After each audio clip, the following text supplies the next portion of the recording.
Good morning, everybody. Welcome to Hot Shots TV. I'm Scott Briard, and you're watching another episode of This Is Darts. Now, great weekend. Darts Ontario had their provincial zone first shoot of 4 going on across the province. I had a chance to get up to Brampton. Saw a lot of great people I hadn't seen in quite some time. Really happy as well with the emails that have been coming through from those of you that hadn't played in a long time in Darts Ontario. I think the show has given you a little kick in the butt and you decided to go out this weekend and play. A lot of you went out for the first time. I got a few emails from those of you that decided to go out and try your luck. Again, the only way to get better, as we've all agreed, is to get out there and play better players. So there was a lot of emails that came through from people that went out to play for the first time. Husband and wives that were out playing in mixed doubles on a Sunday morning. I think that's fantastic. A few of you even said, Scott, we listened to you. I think there's 3 or 4 emails that actually people went out, paid their membership, had a chance to watch some great darts and a chance to get behind and support a great provincial body, Darts Ontario. And again, I'm going to ask you for some input today, more so than ever before, because I'm kind of torn and kind of, we shot a show yesterday. We did film episode 30 yesterday. I went over a lot of things I'm going to talk about today, and I made a decision last night not to air it. And I'm going to tell you why, and then I'm going to ask you for some input. When I started all this, it was because we had so many passionate darters shopping here, shopping in store, online with us. I had great communication with many of them, and over the years I've kept in great communication with a lot of the top players. A lot of them are still great friends of mine, and we've been able to draw on people like John Part, Chris White, Mike Powers coming in this week. We still have a lot of others that great friends that I grew up with, from Sean Brenneman and many others that are still playing to a real high level, great caliber now into their adult age. Obviously great relationships I have with suppliers, manufacturers, and interesting relationships with great people like Jeff Pickup, who invented the Thoroughbred, to Ian McCutcheon from Burlington, that invented the Dart Master. We're going to be talking to Laser Darts, the makers of the Black Widows, coming up later this week. So, I mean, we're here. We have the pulse on what's happening within the industry, from manufacturers to players. What I enjoyed getting out of, when I did get somewhat out of league play back 7 years ago, was the politics of this game. And there's politics in any sport. Don't get me wrong. Darts is not unique to this.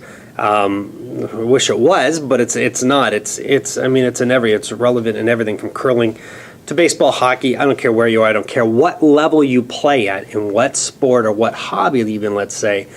Politics is there. It's unfortunate because it separates friendships. If it's taken to that sort of level, I mean, it has to occur in government, that's understood, but it's unfortunate that it occurs in industries, sports, I mean, even where you work today. I mean, think about if you're watching this from workplace today, there's probably some politics going on in the office next door, or there in cubicles, or there within your own workplace. There's politics going on. It's just a fact of life, but it's unfortunate. I guess I've pulled myself back to it and from it. Had my time that I've spent so much now retail, dealing with suppliers, manufacturers, selling to the players, that have been away from the real politics of the leagues and associations. And now that I went out to and I apologize if this is something none of you players even want to consider or discuss, I am going to focus on it a little bit in this episode because it's something that's happening. It always did, and I can give you some great stories, interesting stories. I was around fist fights in the parking lot in Norma Jeans as a teenager between dart teams, where people had to get suspended. Interesting things going on at provincial AGMs when it was realized our province was a corporation, not a nonprofit organization. I mean, I've been through it all, seen it all. Can bring up some great stories with it all. But it's unfortunate I've been out and seen that it's really encompassed a lot of dart players, a lot of great dart players, where the entire conversation through tournaments now turn to, can you believe this association? Can you believe the provincial executive? Can you believe what the NDFC is doing? And I'm sure if there's Americans or Europeans watching this, it's probably occurring in your league, in your province or state, or in your national dart body. And I guess where it's difficult for me is so many ask me my opinion on it. And there's a lot of people in these positions between leagues, provincial, national. I don't know. I truly don't know these people. I've introduced myself to many. I believe many already knew who I was, and sort of the associations I have with a lot of dart players. the relationships I have with a lot of dart players, and the access I have to thousands of dart players. So I think my voice gets carried, and I think some of you understand what that means. But what I'm looking for, I guess, today is feedback from you.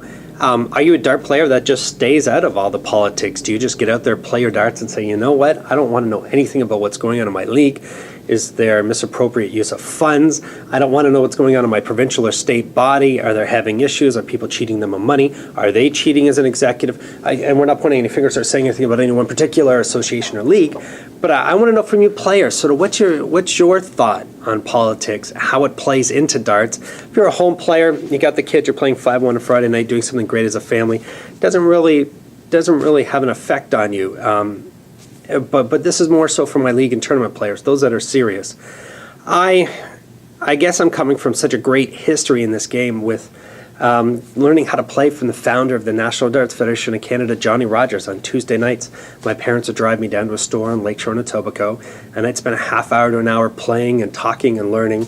To the time I spent with Ed Oliver and all of his great organizations, from Darts Digest magazine that came out, newspaper I guess we'll call it, that came out monthly or bi-monthly through the late 80s, early 90s. His Premier Sports Promotions that went around and set up tournaments, had all the portables, to Falcon Distributors, his company to distribute darts. Ed was the founder of Ed was the founder of Darts Ontario, and created an organization that could get an avenue for all the players within the province together to play in qualifiers, to play in the provincial championships, to set off teams, individual players, 8 men, 8 ladies, off to the nationals to represent the province. And that's a great thing. I mean, if you have qualified in your province or state and made it off to national championships, it's a real pride thing. You love the game at that point. You're very passionate about it, and it's a wonderful thing. I don't care if you're John Part or my good friend Mike Power.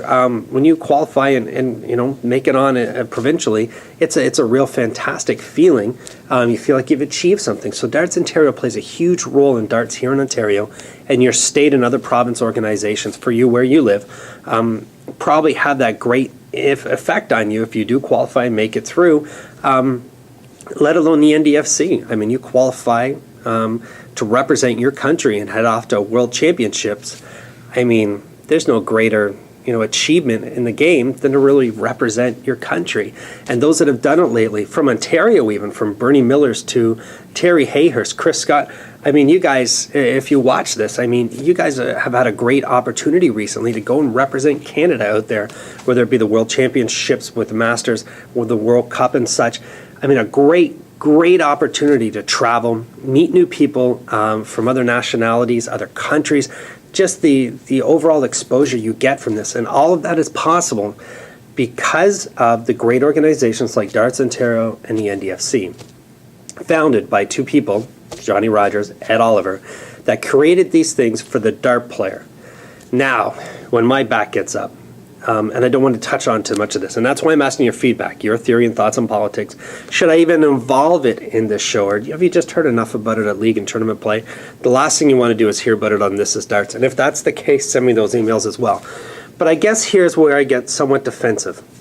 And I relate it to, and it's funny, because I did get an email from somebody who said, you're the sort of the Don Cherry of darts. And I took that as a compliment. Don's been in my store. We've had great conversations. He made a lot of money hustling pool back in the American Hockey League back in his days, out after hockey games and different things. Jerry Cheevers, I think, was with him. Anyway, I've had great stories from Don regarding pool. He's a great gentleman, has a great family. So it was kind of a compliment. I'll have to check back to who sent me that email, but somebody referred to me as the Don Cherry of darts. So, and Don does get political, and I've watched Hockey Night in Canada for years. And I don't really want to pick sides, or I don't really want to out anybody on the show and say, you know what, there's an accusation about this, or this executive, the province's body is doing this, National Darts, all these things.